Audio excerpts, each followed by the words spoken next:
What are common logical fallacies in mystery debunking? Imagine trying to solve a puzzle, but every piece is twisted or missing. That's what happens when logical fallacies sneak into mystery discussions. They can make false ideas seem convincing. When we look at urban legends, myths, or secret stories, these errors in thinking often appear. Knowing about them helps us think clearer and avoid being fooled. One common mistake is called a false dichotomy.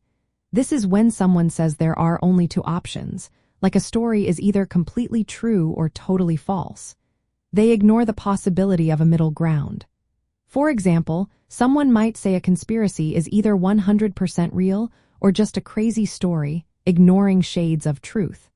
This limits how we analyze the situation. Another mistake is hasty generalization. This happens when someone makes a broad claim based on just a few examples.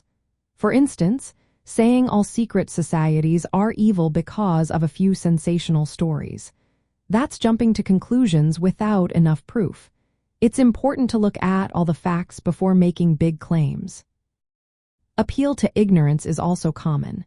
This is when people say something must be true because no one has proven it false, or vice versa. Like saying aliens do not exist because there's no proof they do, or claiming they do exist because no one has proved they don't. Using the lack of evidence as proof can be misleading. Circular reasoning is another trap. This is when the conclusion is just restated as the reason. For example, saying a myth is false because it is a myth. It doesn't give new evidence, just repeats the original claim. That doesn't help us understand the truth. Cherry picking is when someone only shows evidence that supports their idea, ignoring facts that disprove it. If someone points out a few strange coincidences but ignores all the facts that explain them naturally, they are cherry picking. It's like choosing only the clues that fit your story. Moving the goalposts is when evidence that disproves a claim is met with changing standards.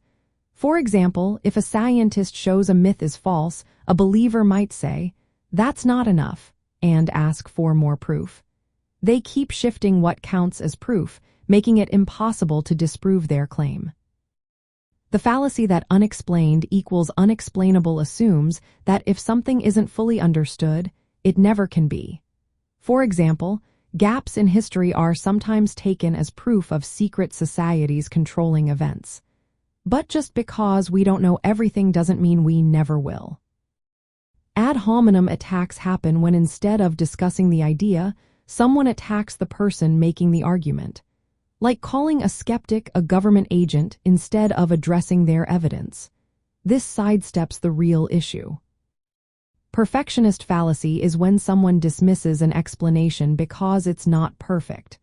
For example, saying a natural explanation isn't complete enough, so the myth must be true. But in real life, explanations don't have to be perfect to be correct. Finally, anecdotal evidence is when someone relies on personal stories or isolated incidents. For instance, citing one eyewitness account as proof of a myth. Stories can be compelling but are not reliable proof on their own. When debunking mysteries, spotting these fallacies is key. It helps us stick to facts and avoid being misled. Always ask yourself if the reasoning makes sense or if it's just a trick of faulty logic. By doing this, we can better separate real mysteries from stories that are just built on mistakes. Critical thinking keeps us sharp and helps uncover the truth behind urban legends and hidden histories.